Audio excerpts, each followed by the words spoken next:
Oh, wonderful people. Believe everybody is doing good. Welcome to the show. The show that's going to give us new information, show that will add certain valuable uh, overview, certain valuable information, certain valuable directions that some of us may know or we may not even have an idea about it. This dawn, I was actually thinking about something. I was asking myself, why is it that our grandfathers, our great grandfathers, our leaders were actually fighting the colonial masters to be able to attain independence? I was asking myself this question. Maybe the Portuguese, the Britain, the Germans, the, the, the, the Spanish, and all those people, they were actually controlling Africa. They colonized us. So how come our leaders in those this in era were fighting these people to be able to attain independence? Why? That was a question I was asking myself. So if you have an answer, you can drop it in the comment section. Because they actually fought them and attained independence.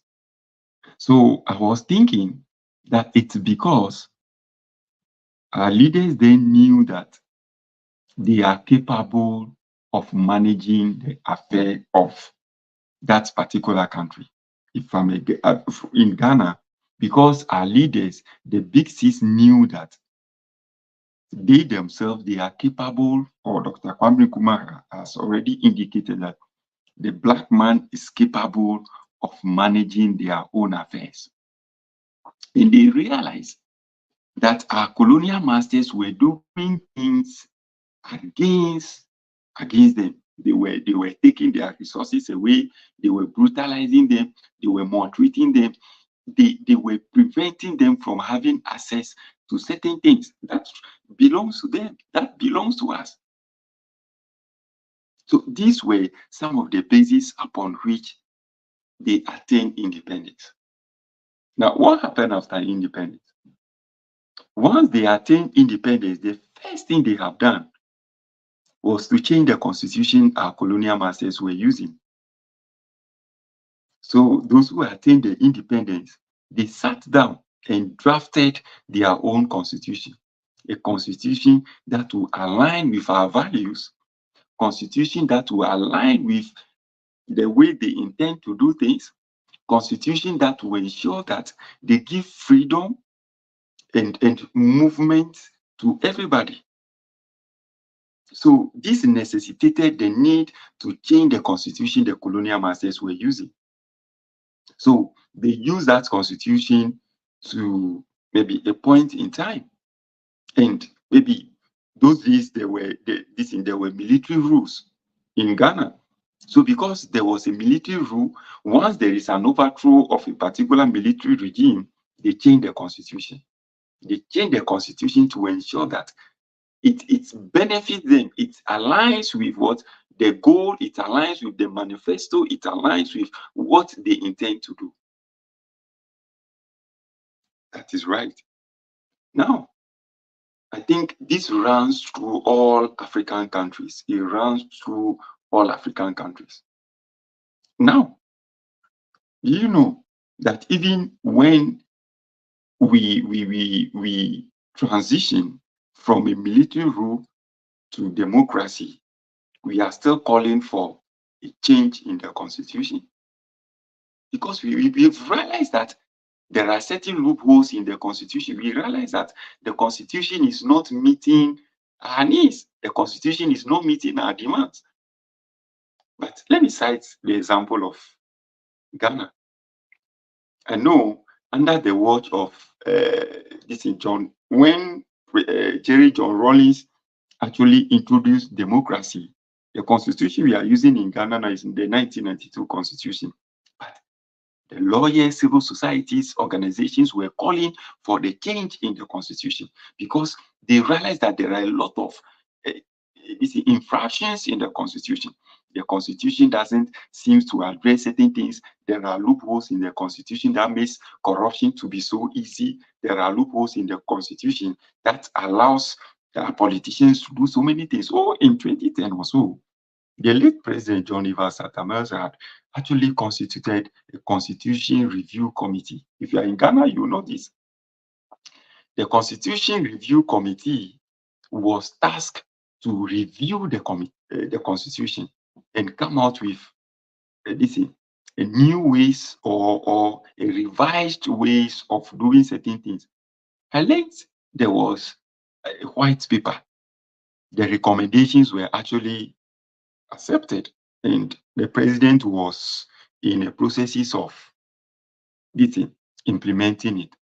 I learned recently, even the former president John Evans, John Mahama, was making a promise that should he win again, he wanted to tackle certain issues in the constitution. One of the issues he raises the something, I've forgotten the name. He wanted to change how we, I don't know, the gratuity that are paid to our parliamentarians. He wanted to scrap that out. Why are they doing it? Because they knew that we can't continue doing the same thing all the time. They knew that we can't be doing the same thing all the time. So it means that at every stage of our lives, we need to be changing how we do certain things. I'm a teacher, so let me cite certain things relating to education. Educational policies in Ghana, they keep changing the educational policies. We were told that those days a lot of people were not going to the training college. So what happened?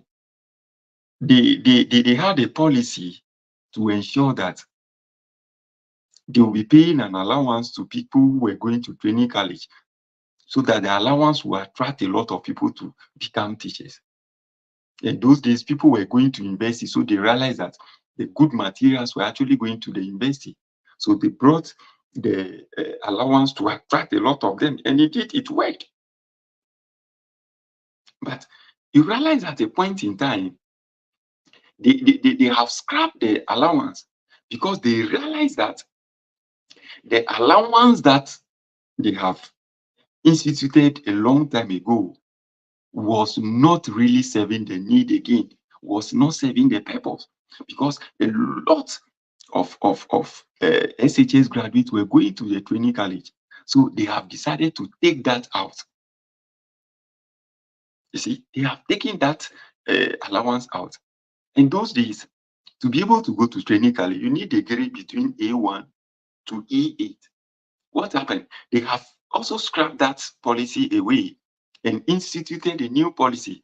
The policy they have introduced was that your grade was supposed to be from A1 to C6 across all tertiary schools. So you and I, who perhaps have gone to training college then with D7, E8, today you and I, we can't go to training college with the same thing because they have changed the policy. That is a reality. They changed the policy to ensure that things we are doing now reflect the new changes in our society. Now, when they change the policy of training colleges, they also change training colleges from 3 years to a 4-year degree awarding institution. So those days that we attended training college, you go for first and second year for 2 years and go and do your teaching practice for 1 year. They have changed it now. I'm talking in terms of Ghana. Now training colleges are awarding degrees, and the degrees they award is a 4-year program. So that tells you that things are changing. So in the same vein, instead of going to a training college to do a 4-year program today, I would rather prefer going to the university to do a 4-year degree program in the same education. Because the 4-year degree program at the university is far advanced as compared to the 4-year degree program that is awarded at the training college. You know why? The technically degrees that they are awarding, a degree in primary, a degree in JHS, can use that degree to teach in senior high school. But somebody who completes a senior high school and goes to university to go and pursue a 4-year degree program in a bachelor's of education will be able to teach at the senior high school. Can use that degree to even secure a full funded scholarship to come and study outside to read his or her master's. But the situation is entirely different from somebody who go to the training college to go and do a degree in basic education, or degree in primary, or degree in JHS. See, that tells you that the way the policies are changing, we the citizens are not thinking that way. We the citizens are not changing our mindset the same way. Let me set another this is good example to you. In the year 2007, no, 2006, 2007, under the watch of John Agyekum for the president of the Republic of Ghana, he brought a policy. In those days, you can be a people teacher, complete senior high school. They will employ you to be teaching. The different education offices will employ you. You can be a people teacher. The president then, and I don't know who was the minister of education then, I don't know what happened. They realized that there were a lot of people teachers in the system. So what have they done? They brought a policy to allow all people teachers to go to this in the training college. They refer to that program as untrained UTTDB, untrained teacher, untrained teacher diploma in basic education. So they allow them to go to the training colleges to ensure that they will have a diploma and they will become a professional teachers to some extent. So all the people teachers then had gone to the training college. And that program was actually a sandwich program. That program allows them, when they vacate, they go to the various training colleges to undergo training. When vacation is getting to a close, they go back. Under the watch of the president, he also brought a policy, another policy in education, that was this distance program. He brought a sandwich program for teachers who are already serving to be able to upgrade themselves.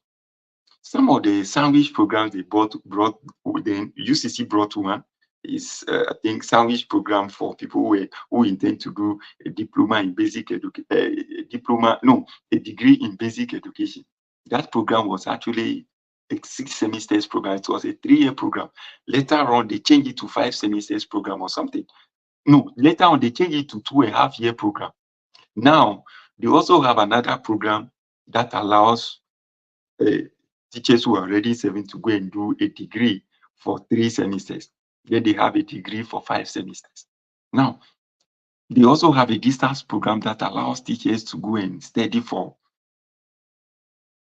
2 years or 3 years something. These were the programs. Now, when these programs were actually introduced, teachers who were serving then, who can just go and do a sandwich program in a degree in basic education, were given the opportunity to go and teach in senior high schools. Those who were doing the distance program then were given the opportunity to also go and teach at the senior high school. Some of these UTDB teachers who did the diploma capitalized on that and even did a degree in basic education. Some of them also had the opportunity to go to senior high schools to go and also teach. But you know what?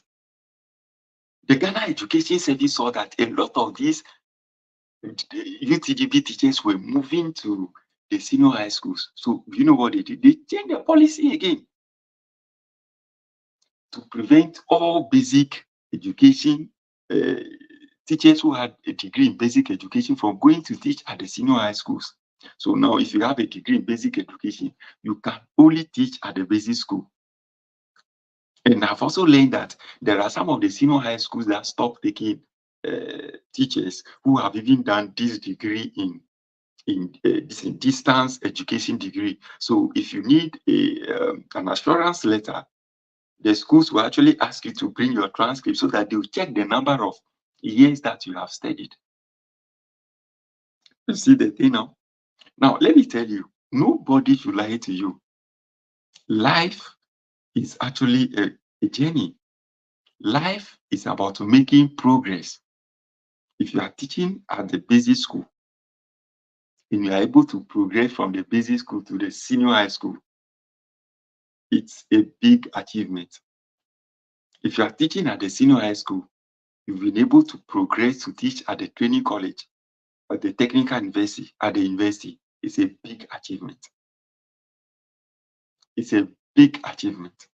You see that? One, the students that we teach at the basic school, their level of thinking, level of comprehension, their level of reasoning is entirely lower as compared to students who are at the senior high school. So if you are a senior high school teacher, it means that you should be able to have an upper hand over the content that you are teaching, because some of these students are actually smart. So they can ask you questions. So you're supposed to prepare yourself very well before you go to the classroom. In the same vein, students at the colleges of education, technical university or polytechnics and the universities, these are mature students.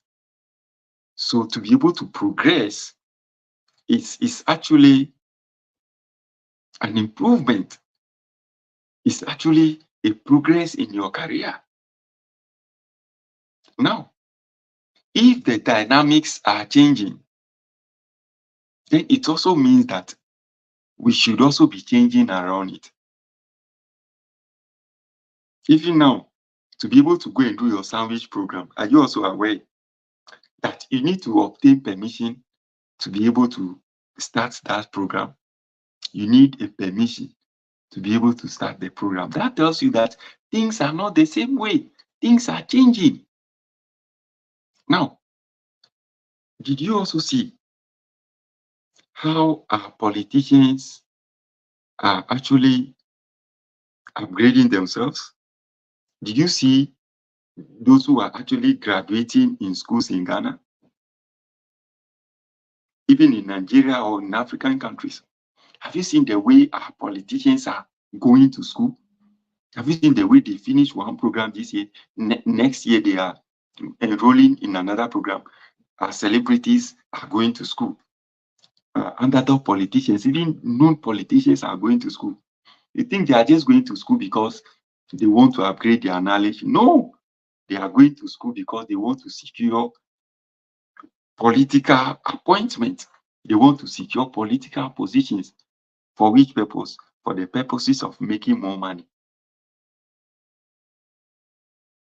That is it. They want to make more money so that when they give them political appointments, they will make money. They will be able to gather wealth for themselves.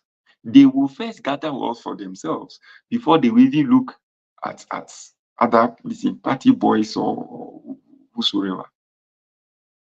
I saw that John Dumelo, who is a member of, no, who is a parliamentary candidate for Ayawaso West Wuogon, has completed another master's program.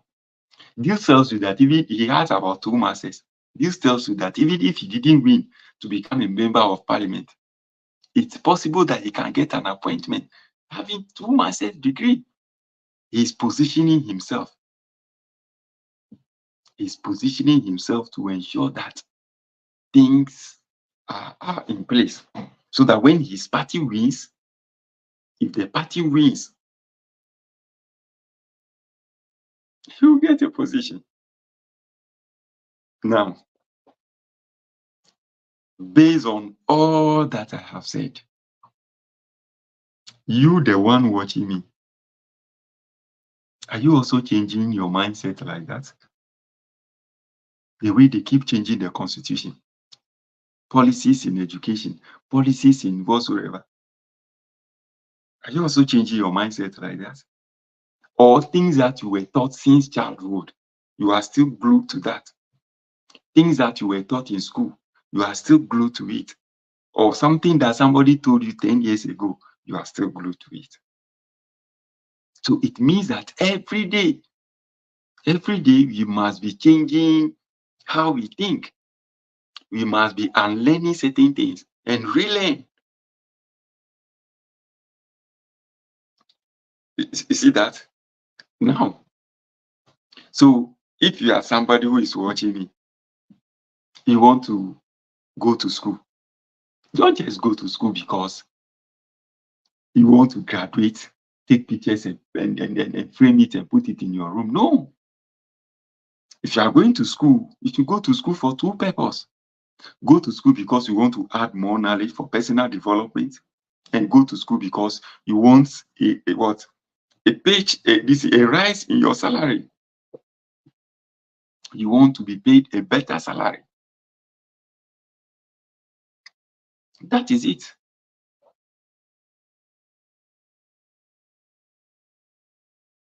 So, do you have these structures? Do you have this mindset? You see, sometimes our leaders are so smart in such a way that they put structures in place just to prevent you and I from rising up. So if you are somebody who is not smart, you are somebody who cannot change your mindset, things will be so complicated for you. Things will be difficult for you. Things will be hard for you.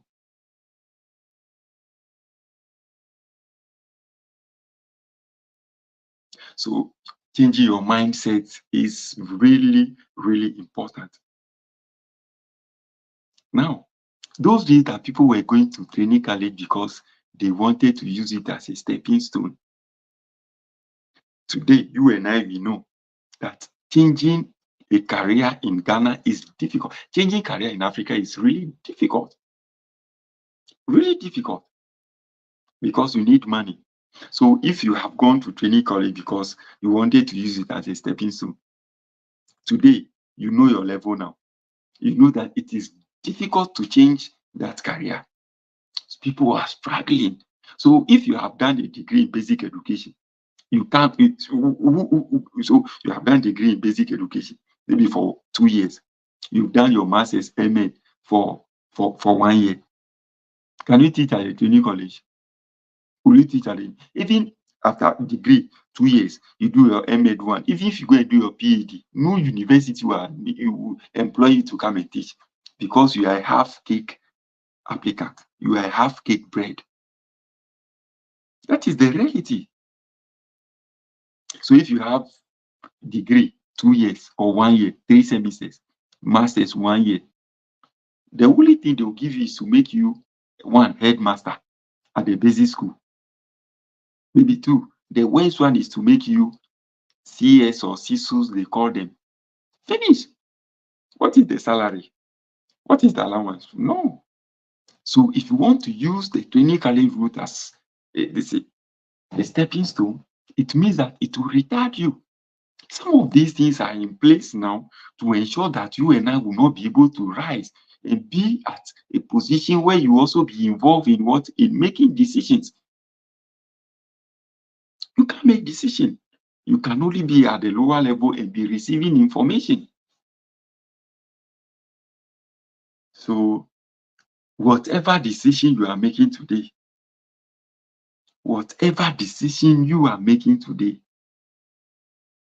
you should weigh it. You should weigh the decision you are making. Weigh it to the next 5 years. Ask yourself, the decision I'm making today, will it be able to withstand the test of time for the next 5 years, for the next 10 years?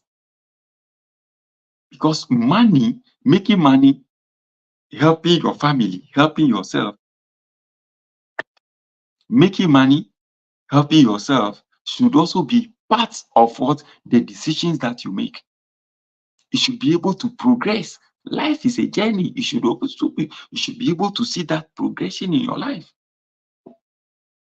If you are not seeing a progress in your life, it means that you are really not doing anything new. You are not doing anything different from what you've been doing. You can never be at the same stage. You can never be on the same level. You can never be marking time at the same place and expect better things for you. No. Last 2 weeks, I met some 2 young Ghanaians in Canada. I went to one of the schools and I met some young guys. I don't know what happened. It's like they were able to make me out. They approached me. They said, "Oh, they are from Ghana." I was so happy. So we're having a discussion. This time I'll bring them on the program. We're having a discussion and I asked them the level of education they were having in Ghana. They completed only senior high school. So they are doing their degree here. One is actually reading business analytics and one is reading political science. So I was asking, all the universities we have in Ghana, can't any of these universities admit you so that you go and study your political science? He said he wants to be a lawyer. So he's going to do the political science and after that he will read law. I said, wow. He said, we want to become an international lawyer. The second person also gave me his opinion. Then I said, your parents should be very rich. And when they mention what their parents are actually doing in Ghana, that tells you something. These students who complete school, should they, the guy who wants to do the law, should he finish and go back to Ghana? This is a potential attorney general. Do you know that most of our leaders in Ghana, all our leaders who are in top positions, who are making decisions for the country, have you checked that most of them actually attended school outside? Do you know what a name of a university in US can do to your CV? A university in Germany, in Canada, in Netherlands, in Belgium, in UK, in Australia. Do you know what the name of that university can do on your CV? Do you know? Don't joke with it. You realize that even the educational system in Ghana, they are trying to introduce what is called critical thinking. Because they know schools here, they base their schools on critical thinking. They base their educations on critical thinking. Actually, thinking is one of the important things in the lives of everybody. So if they are changing these policies, if they are changing the constitution, and we are not changing the way we think critically, then something is wrong with us. Things are changing. Things are actually changing. We can never continue doing the same thing all the time. No, we must change. You realize that we talk about skills. I've been saying it since I came here. Nobody has actually asked me of your level of education, your highest level. Everybody asks you, what skill do you have? What skill do you have? Just imagine you have a skill. You have your degree, you want to come and attend school. Already that skill is already placing you above somebody. That skill places you above somebody. So we need to be changing. You see, we can't be thinking the same way. We can't actually be thinking the same way. We must change how we think and do things differently. It's very important. It's real. We need it.